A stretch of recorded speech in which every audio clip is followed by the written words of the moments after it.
Apples. They say one a day keeps the doctor away. But which one is the best? We're about to find out which has the sweetness, which has the tang, which has the crisp, and which has the juice. All right, and then we're going to let you know which should be used for applesauce, for apple pie, for apple crisp, for everything else. The lunch line. How do you like them apples?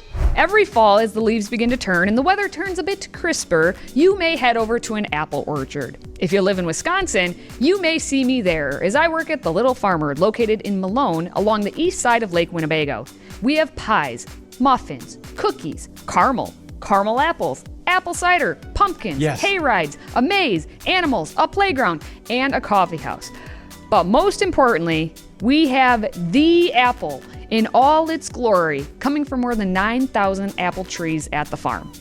And so, me being the average apple consumer, I need help in understanding the differences in all these apples. So we're going to try about a dozen of the varieties that the Little Farmer offers, but there are 9 additional varieties that are already done for the season, believe it or not, and they are early fall apples. The information we are about to apply will help you, but we can't cover everything because did you know that there are more than 2,500 apple varieties in the US alone and 7,500 around the world? Wow. That's insane in the apple brain. And I hope that after watching and learning, you'll share this video with everyone, because, well, you want to be the best student in the class, which includes giving the teacher an apple. All right, on to the apple tasting. And we are going to start with the Macintosh. Go ahead, taste test the Macintosh, which is the national apple of Canada. Now, John McIntosh is actually the man who discovered it. Growing up, the apple itself was growing wild. And he was clearing out some brush, and he discovered that it was just there. And so, being on the land in the province of Ontario in the early 1800s, he decided, hey, let's let these apples continue to grow. And so he transplanted the trees. Only one survived out of all those trees. One survived. It was damaged years later. It finally fell over in 1910, and it has a headstone because the Macintosh is the original apple. What do you think about it? Well, my wife is from Canada, Ontario, so I'm going to ask her if she knows that history. This would be a good test for her. Now, the Macintosh, it's an early September apple. It's usually out by Labor Day. It's called the Mac Daddy because a lot of different apples, and the next one we're going to try, actually, the Linda Mac, it is basically crossed with a lot of different apples. So the Macintosh itself, it's an all-purpose apple. It's sweet, it's juicy, a little bit of tart, but it is kind of softer. It's softer than a lot of the apples. And so you can eat it, but it makes great applesauce, as well as we use it for caramel apples early on. Now, if you go to the next apple that we have here. So this is a mixed breed? This is a mixed breed. It's called a Linda Mac, all right? It's a version of the Mac, and it actually colors earlier than all the other Mac varieties. So take a look. Let's go. Now, compared to the original Macintosh, a little bit crisper. Just a slight tartness, which I love. But there's a sweetness too, as well.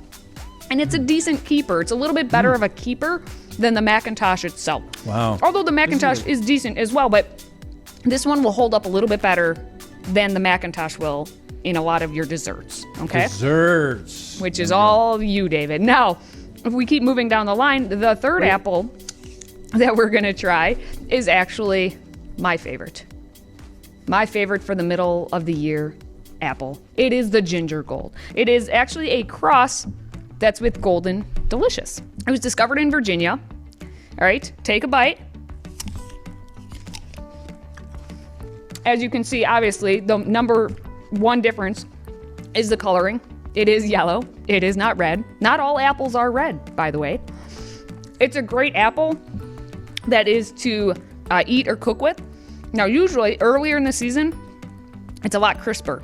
Sometimes as, it gets later in the season, because this actually comes out quite early, but it lasts a lot longer, which is nice. So it does have a really good crispness early on in the season. White flesh, again, not red.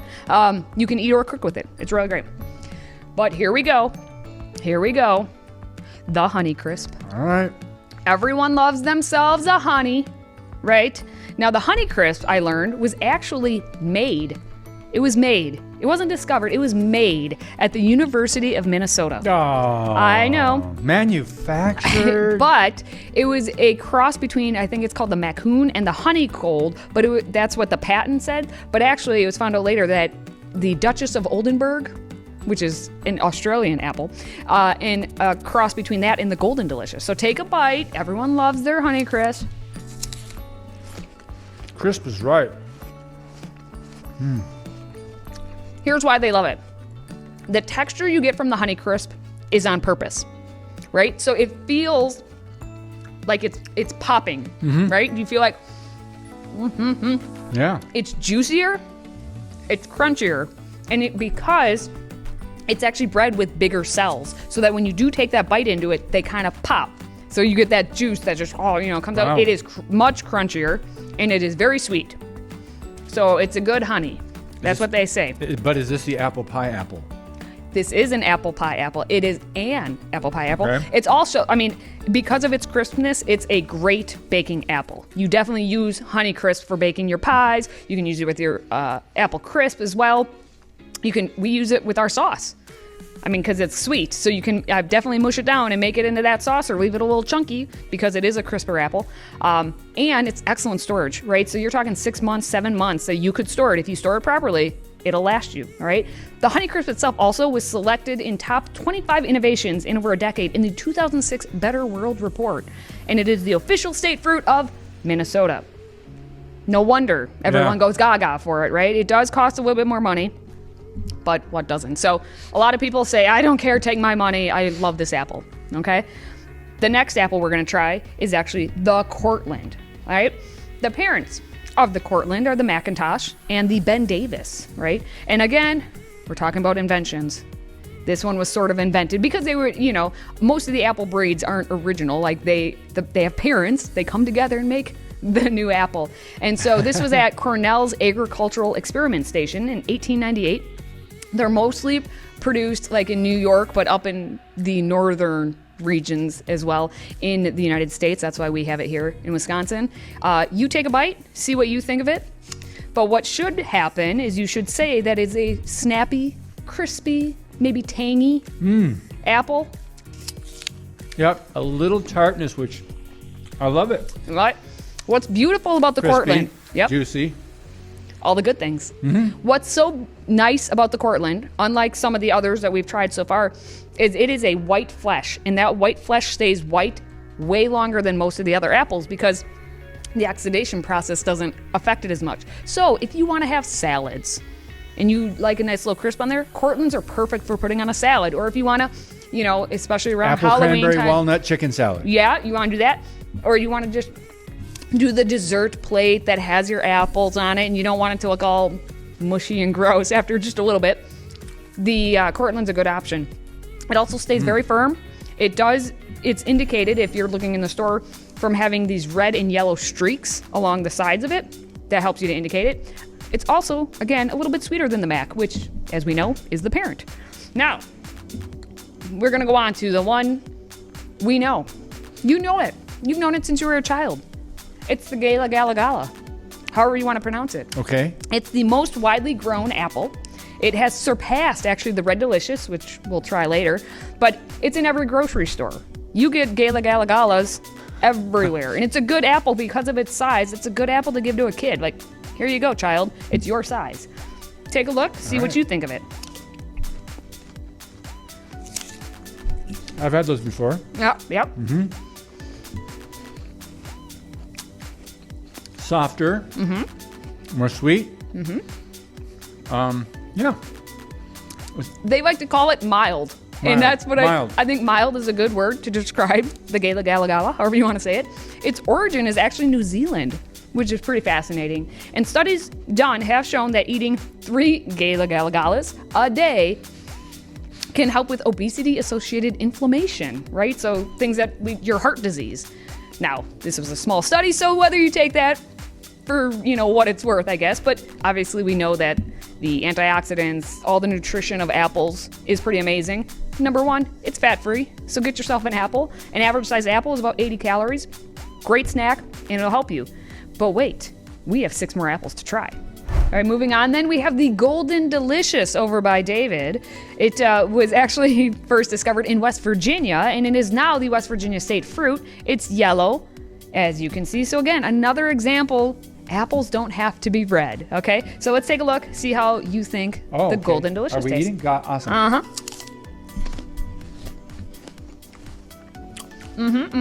It's sweet, it's tart. You can just eat it. It's got a good crisp to it. You can cook with it. It keeps well, but you have to be gentle with I them. love the tartness. No, you don't. Just eat into it. Bite into it. I love the tartness and the crispiness. I meant you have to be gentle when handling it so you don't bruise it. Silly David. Gentle. I thought you meant gentle in eating it. What? Well, that too, I guess. All right. This is really good. Hold on. Okay. Still good. Good. Now, speaking of apples that don't have to be red, we all know the green Granny Smith. A lot of people can get that at the grocery store, but in Wisconsin, at our orchard, it's actually the Harrelson. It's the Wisconsin version, basically, of the Granny Smith, and it is not green. It actually is red. Now, we're going to take a look at it, take a little taste of it, see if you agree that it is like the Granny Smith. Okay.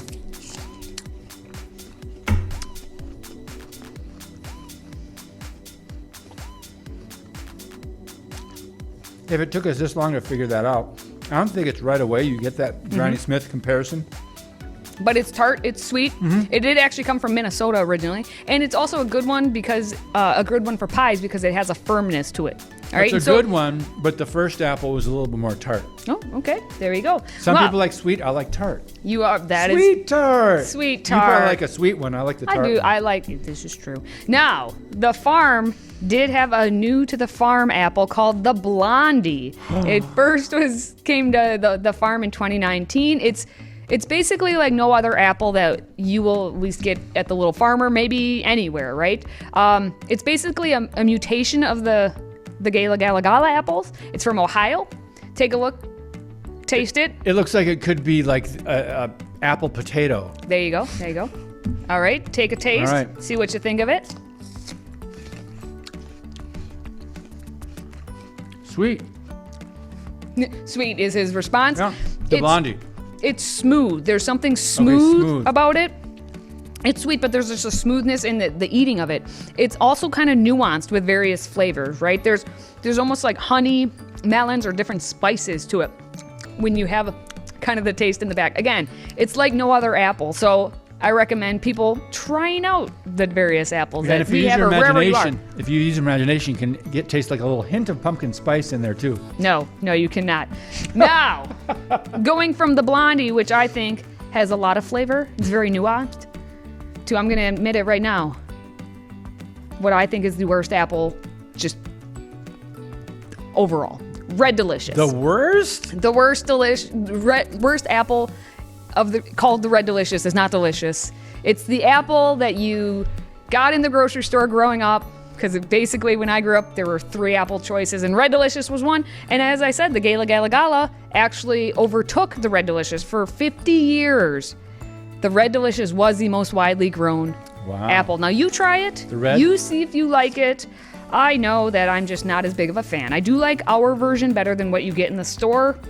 I'm just not as big of a fan. Actually, I don't. It's kind of bland. That's what I say. It's red, but it's not delicious. It's red, but not delicious. False advertising. It's firm. You can eat it. It does store well.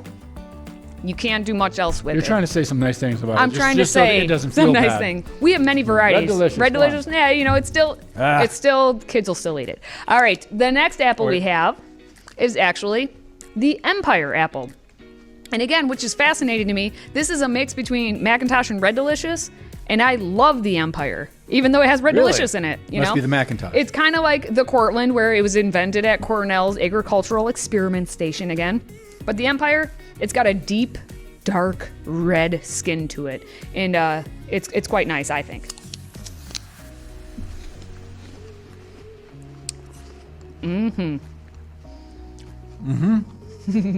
Much better. What's nice, it's got a crunch. It's juicy, right? There's a kind of like the Honeycrisp. A little tartness. Firm. There's some sweetness and tartness Sweet and to it. sour. It's good flavors. Again, just like the Cortland, it would be a great apple if you wanted to just eat, Or if you want to put it on a salad, you can bake with it. It stores well. It doesn't bruise easily. So, if you're having your apples and you're throwing them around, it's a good one to keep. More taste, less filling. Exactly. But now the last apple we're going to try is actually an antique apple. It's the russet. All right. It's called the russet. And obviously it's unlike any other apple you see on this table. And it most closely resembles a pumpkin than any apple that we've sampled so far. But it's still not a pumpkin. Now, it is an antique apple. It has a hard flesh, and it, as you can see, is rough looking. It actually has been called the leather coat. It's its nickname. And leather coat actually was referenced in Shakespeare's Henry IV, right? So they were talking about russet apples in Shakespeare's Henry IV, which is really cool. But it's good to eat. It's good to cook with. It's good actually with wild game. So take a look, take a little test. It's different. Yeah, so this is actually good. As I said with wild game, it's aromatic. There's something very different about it. The flavor comes in after you chew it for a little bit. But it's also known as a Japanese pear because if it looks the shape of an apple, but it kind of looks like the coating of a pear as if they crossed. But that's for today. Awesome. Going to be all the varieties that we Great. have for you. And that pretty much made me thirsty. So now we're going to enjoy a little bit of a whole mix of the apples that we have in this one sweet cup of freshly pressed cider, which we sell at the Little Farmer. Cider. The cider that we have. And what's cool about this, every week the cider is different because it's a different mix of apples. Oh, that's so cool. right now Yeah. it'll taste like a whole mix of whatever we got in front of us. All so you right. take a taste and see what you think.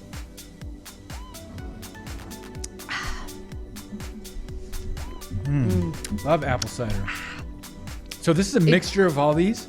It's a mixture of, whatever we put into it Wow. for whatever's ripe at that time. What do we That's have an really abundance good. of? Yeah, That's really good. I know. So can you get that online, by the way?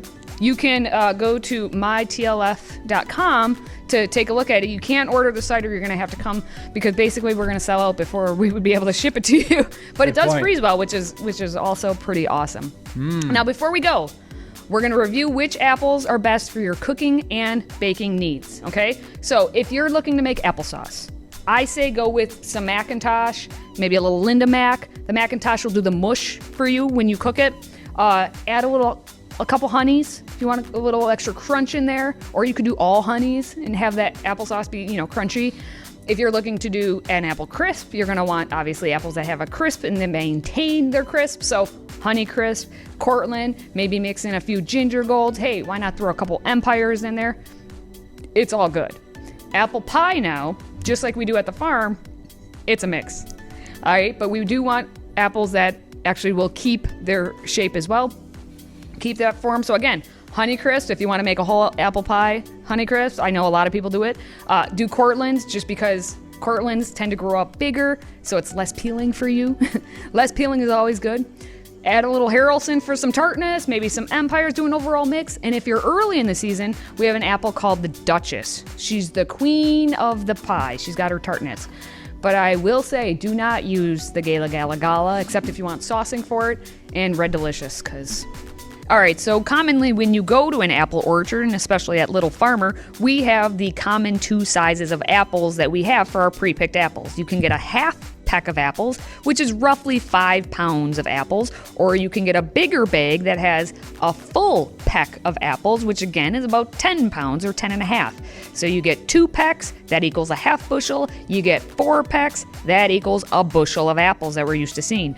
So what's interesting is if you wanted to make some pies, you can make that with just using a half peck of apples. But if you want to get about maybe 3 or even 3.5 to 4 pies, you can do that using a peck of apples because it takes roughly 30 apples to make 3 different pies. I mean, maybe even a little less. Depends on your size of pie, of course. But if you want that deep dish 9-inch apple pie and you want to load it chock full of apples, get yourself a full peck of apples when you go to your apple orchard. Well, that's going to do it for today. I hope you are now educated on just a slice of the apples that are out there for you to enjoy every fall. And if you want more of these videos, let us know by leaving a comment or visiting stayeducated.org. For David and myself, thank you for listening, thank you for watching, and thank you for supporting all that we do. Until next time, stay educated.